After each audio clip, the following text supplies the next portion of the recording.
Welcome to the Writer Reads Flash Fiction from another 365 days of flash fiction, Month 4, Day 17, Dancing on the Seashore. Tiny danced on the seashore, his feet shaking the beach as the children scattered. They fled into the dunes, oblivious to the giant's dismay. "Mama!" the children cried. "Papa! There's a giant on the beach!"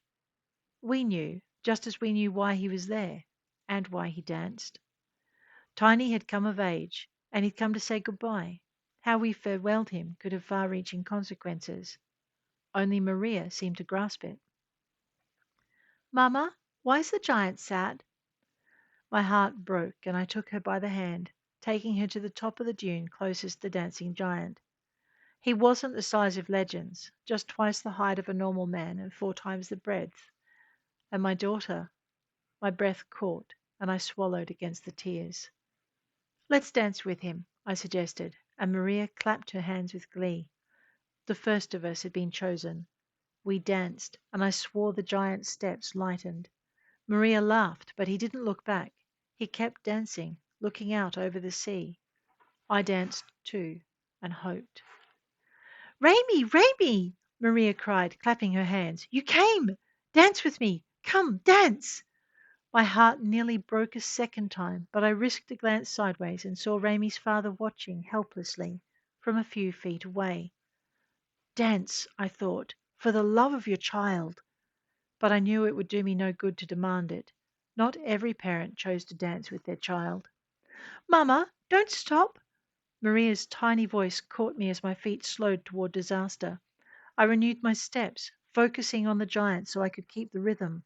I would not be left behind. "We have to get closer." This time it was Raimie who interrupted, but still Maria who moved first. "Yes!" She danced down the dune, and I skip-stepped to follow. Raimie's steps took him in a circle around me, and soon his and Maria's hands linked. On the top of the dune, Raimie's father looked on in despair, and I wondered what made the man hesitate.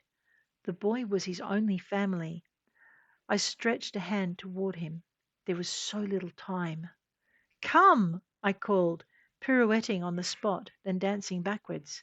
"Come, Mamma!" Maria called, echoing my plea.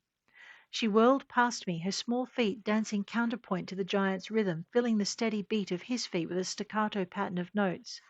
Raimie's steps moved in concert, kicking up small motes of light. I almost despaired, then almost despaired again at the clumsy interposition of a new set of feet. Raimie's father couldn't dance to save himself. I could only hope he could dance to save his happiness. "Help, help me!" he pleaded, his large hand catching one of mine, his arm wrapping my waist. My mind scrambled, and I laid my free hand on the hand he laid at my hip. "Count with me," I commanded, slipping my arm around his back. I glanced down at his feet, then rearranged my steps to match his. "1, 2, 3," I began as the children bounced into place before us. Their small hands extended to grasp ours, and I caught the faint sound of music whispering on the ocean breeze. They chanted a familiar tune, and I felt Sarum relax. The chant was easier to keep time to than counting. One of Tiny's feet landed close to us, the resulting ripple of sand almost taking us from our feet. Sarum's grip tightened on my waist, and Maria's hand tightened on mine. "It's magic, Mamma!" she cried, and I saw she was right. Coloured motes of light rose around us, kicked up with the sand, before rising in a shimmering swirl. I prayed they'd take us all. The light intensified and the music grew louder until the beach faded from sight and we no longer heard the gulls or the waves or the giant's steps. I lost all sense of feeling until I floated alone, dazzled by the lights. Panic rose and I struggled for calm, relieved when the lights faded and firelight intruded on the sudden dark around us. "He's here!" and "He came home!" sounded as relieved as I felt. "He brought 4!" came with surprising jubilation. I glanced around, glad that sight came with the returned presence of Maria's hand in mine and the warmth of Sarum's arm. "4?" The new voice came in tones of power, and we froze.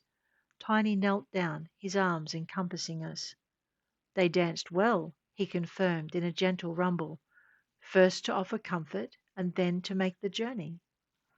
"And stay together," The new voice was skeptical. They are family, Tiny explained. For some humans, that is reason enough. Compassion and loyalty, the voice acknowledged, and a large form became visible before us. We value both. Sarum breathed a sigh of relief, his arm tight around me. I stared at the giantess, and she met my gaze. The dance activates the senses on the beach, she explained. Heavy steps wake them, lighter ones are needed for successful teleportation. Tiny's transport was exact.